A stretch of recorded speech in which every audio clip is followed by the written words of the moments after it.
आजच्या या दुसऱ्या शिक्षक साहित्य संमेलनाच्या परिसंवाद सत्राला माझ्यापासून सुरुवात होते आहे.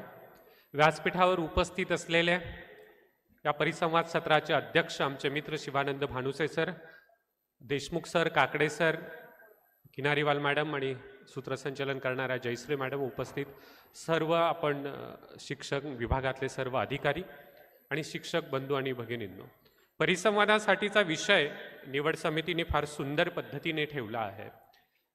विद्यार्थ्यांमध्ये वाचन संस्कृती रुजविण्याचं आव्हान, साहित्य वाचनाची आवड कशी वाढवावी.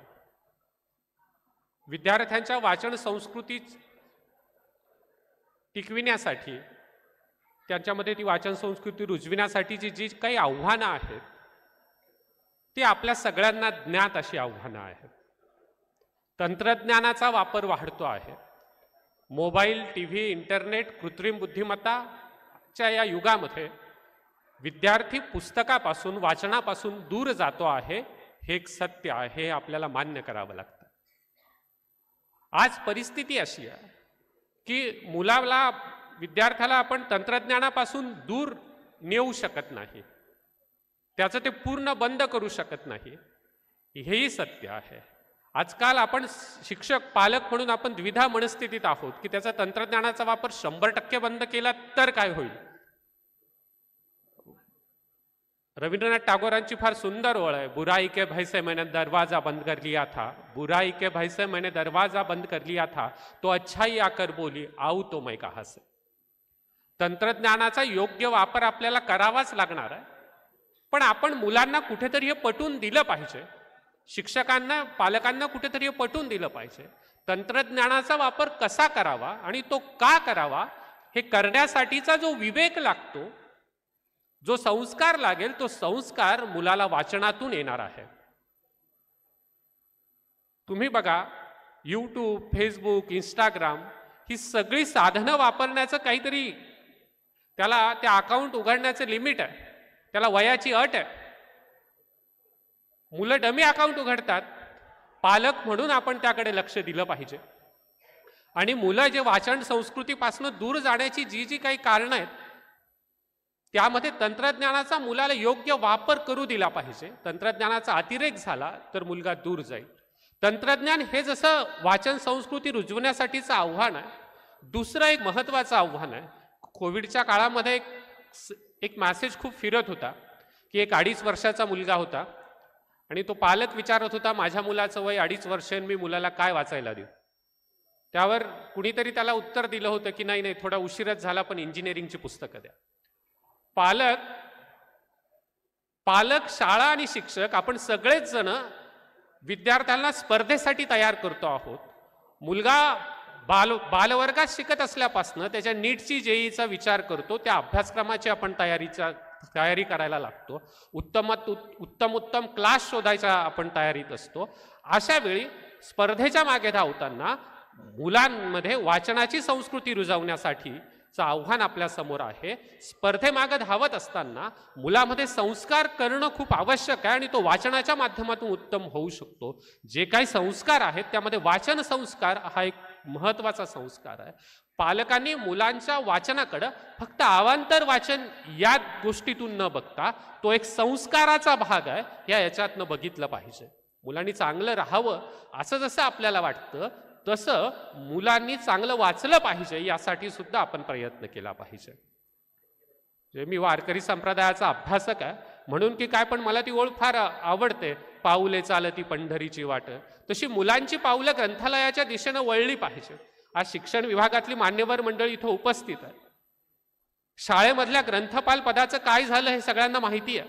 शाळेतली ग्रंथालय खऱ्या अर्थानं कार्यान्वित आहेत का? जिथं ग्रंथपाल पद आहे आणि जिथं ग्रंथालय, ती ग्रंथालय खऱ्या अर्थानं कार्यान्वित आहे का, हाही एक संशोधनाचा विषय, हेही आपण कधीतरी बघितलं पाहिजे.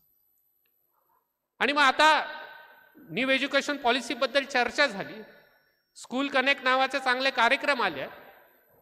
तसं जर नसेल तर शाळांमध्ये ग्रंथालय उपलब्ध नसतील तर आजूबाजूला जी काही सार्वजनिक वाचनालय आहेत, ही वाचनालय शाळेला जोडता येतात का, ती पुस्तकं विद्यार्थ्याला देता येतात का, हाही विचार आपण या निमित्तानं केला पाहिजे. मी कन्नडला सहकार महर्षी बाळासाहेब पवार वाचनालयाच्या कामामध्ये थोडीफार लुडबुड करतो. तिथं आम्ही मुलांच्या वाचनासाठीची एक मोबाईल लायब्ररी चालवतो आणि ती कन्नडच्या आसपासच्या जवळपास 22-23 शाळांमध्ये, सरकारी शाळांमध्ये ती आमची मोबाईल लायब्ररी जाते दर आठवड्याला आणि मुलांना पुस्तक देवाणघेवाण करते. हा जो भाग आहे, या जे सार्वजनिक ग्रंथालय जी काम करता आहेत त्यांना शाळेशी जोडून घेण्यासाठी शासकीय पातळीवरती यावर काही पावलं उचलता येतात का, यावरही इथं अधिकारवाणीनं काही मंडळी उपस्थित आहे, त्यांनी खऱ्या अर्थानं तो विचार केला पाहिजे. दुसरा एक महत्त्वाचा विषय, मगाशी बोलताना वक्त्यांनी सांगितलं की आजच्या वाचन संस्कृती समोरचं आव्हान काय आहे, तर मोठ्यांचं वाचन कमी झालं, हे एक मोठं आव्हान आहे. मुलं मोठ्यांचं अनुकरण करत असतात आणि आपलंच वाचन कमी झालंय. त्याला पालक पुस्तक वाचताना दिसत नाही, शिक्षक पुस्तक वाचताना दिसत नाहीत. त्यामुळं मुलंही तुम्ही जे करतायत तेच, तुम्ही मोबाईल पाहिला तर मुलं मोबाईल पाहतील. म्हणजे तुम्ही काय, माझ्या घरचंही तेच चित्र आहे, मोबाईल पाहतात मुलं, त्याला हे नाही. पण जर मोठ्यांनी वाचन वाढवलं, मोठ्यांनी स्वतःचा स्क्रीन टाईम कमी केला, तर मला वाटतं लहान मुलंही, शाळेतले मुलंही त्याचं अनुकरण करतील. मुलांची साहित्य आवड कशी वाढवावी यासाठीचे काही छोटे छोटे उपक्रम आहेत की जे आम्ही शाळांमधून घेतले आहेत. आमचे मित्र शिंकर सर इथं उपस्थित आहे. मी 2 वर्ष शाळेमध्ये मुलांची काव्य लेखन कार्यशाळा घेतली आणि मराठी भाषा दिनाच्या निमित्तानं मुलांनी लिहिलेल्या कवितांचं एक अंकुर नावाचं छान पुस्तक केलं. सतत 2 वर्ष मी ते 2 अंक काढले. याही वर्षी आमचा तो अंक काढायचा मानस आहे. असं प्रयत्नपूर्वक आपल्याला करावं लागेल. हल्ली वाचन मुलाला आवडत नाही आणि मोबाईल बघायला आवडतो. हे जरी खरं असलं तरी मुलाला गोळी घ्यायला आवडत नाही. मुलगा आजारी पडला तर त्याला आपण शुगर कोटेड करून ती गोळी कसं तरी करून देतो, पातळ करून देतो, साखरेत देतो, सरबतात टाकून देतो आणि त्याला ती गोळी घ्यायला लावतो. तसं वाचन आहे. मुलाला थोडंसं कडू वाटेल औषध, पण ते आपल्याला शुगर कोटिंग गोळीमध्ये द्यावं लागेल. मग शाळेमध्ये मुलांच्या वाचनासाठीच्या काही कार्यशाळा घेता येतात का, मुलांना त्यातून साहित्य वाचन आवड वाढवता येते का, हाही विचार आपण केला पाहिजे. मुलांच्या ज्या काही स्पर्धा असतात त्या स्पर्धांचं स्वरूप आपण थोडंसं बदललं पाहिजे. छान पुस्तकं वाचायला द्यायची. मी माझ्या शाळेच्या ग्रंथालयामध्ये सध्या असा उपक्रम चालू केला आहे की दररोज परिपाठ होतो. आठवड्याला एका वर्गाचा वार वाचनालयासाठी, ग्रंथालयासाठी खुला करून दिला. परिपाठामध्ये आठवड्यातून एका वर्गाचे वेळ येते. त्या परिपाठात त्या मुलाने आठवड्यामध्ये कुठलं पुस्तक वाचलं ते परिपाठामध्ये येऊन त्याचा अभिप्राय थोडक्यात सांगायचा, लिहून सांगायचा, कागद समोर ठेवून वाचून सांगायचा, न वाचता सांगायचा, जसा सांगता येईल तसा सांगायचा. माझा त्याला असा रिझल्ट आहे की मुलं परत एकदा ते बारकाईनं वाचायला लागले. नुसतं पुस्तक मुलं घेऊन जात नाही. आता सर आपल्याला परिपाठात सांगायला लावतील म्हणून मुलं प्रयत्नपूर्वक ते वाचतात, वाचूनच घेतात. आणि थोडंसं असे जर उपक्रम आपण शाळांमधनं राबवले तर मुलांमधली साहित्य आवड वाढत जाईल. लेखक आणि कवी म्हणजे आपण सगळेजण अभिजात मराठीबद्दल चर्चा करतो. मराठी शाळा कमी होत आहेत असं म्हणतो, वाचन कमी होत आहे असं म्हणतो, पण ते वाढवण्यासाठी बरीचशी साहित्यिक मंडळी इथं उपस्थित आहेत. साहित्यिक म्हणून आपण मराठी भाषेसाठी काय करतो, मुलांनी वाचलं पाहिजे यासाठी आपण काय करतो हेही बघितलं पाहिजे. माझं साहित्यिकांना आव्हान असेल की त्यांनी स्वतःहून आमच्यासारख्या शाळांना, शिक्षकांना, मुख्याध्यापकांना फोन केले पाहिजे की सर आम्हाला तुमच्या शाळेत यायचं, मुलांशी जरा बोलायचं, मानधन वगैरे विषय आपण जरा बाजूला ठेवूया, पण मुलांसाठी आम्हाला काम करायचं आहे. असं साहित्यिकांनी साहित्य आवड वाढवण्यासाठी स्वतःहून पुढे आलं पाहिजे. हल्ली जो काय बदल घडवायचा, जी काय क्रांती घडवायची आहे, जे काय वाचनातलं मराठी भाषेसाठी जे काही चांगलं करायचंय ते कुणाकडून होणार आहे, तर आमच्या मराठी शाळेमध्ये शिकणाऱ्या मुलांकडनं ते चांगलं होणार आहे. म्हणून त्या मुलांची समज वाढवण्यासाठी, त्या मुलांचं वाचन वाढवण्यासाठी अशा सर्वांगानं प्रयत्न होणं गरजेचं आहे. परिसंवादासाठीचा विषय खूप सुंदर आहे. साधी गोष्ट, मुलांसाठी जे काही वाचनासाठी उपक्रम करता येतात, आम्ही सहकार महर्षी बाळासाहेब पवार वाचनालयामध्ये विविध उपक्रम राबवतो. पुणे बुक फेअरला मी गेलो होतो आणि तिथलं पुणे बुक फेस्टिवलचं इतकं सुंदर चित्र होतं. शाळाच्या शाळा गाडी भरून पुस्तक प्रदर्शन बघायला येत होता. त्यांनी मुलांसाठी तिथं बाल चित्रपट महोत्सव ठेवला होता आणि मुलं ती पुस्तकांची दुकानं बघत होती. हे सगळं प्रयत्नपूर्वक केलं पाहिजे. मी गेल्या 3 वर्षापासून माझ्या शाळेची मुलं वाचन प्रेरणा दिनाच्या निमित्तानं काय करत असेल तर औरंगाबादमधलं आपलं विभागीय छत्रपती संभाजीनगरमधलं विभागीय ग्रंथालय 1 वर्ष त्या विभागीय ग्रंथालयात मुलं पाठवली.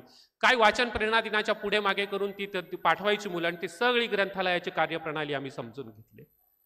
एका वर्षी औरंगपुरामध्ये पुस्तक प्रदर्शन चालू असतं बळवंत वाचनालयामध्ये, बाजूला साकेत बुक वर्ल्ड आहे. त्या दुकानांमध्ये जाऊन नुसतं बघून यायचं की कुठली पुस्तकं पाहिली, त्याची किंमत काय आहे, त्याचा प्रकाशक कोण आहे, तुला कुठलं पुस्तक घ्यावं असं वाटलं, हे फक्त मुलाने बघून यायचं आणि त्याची टिपणं काढून यायची.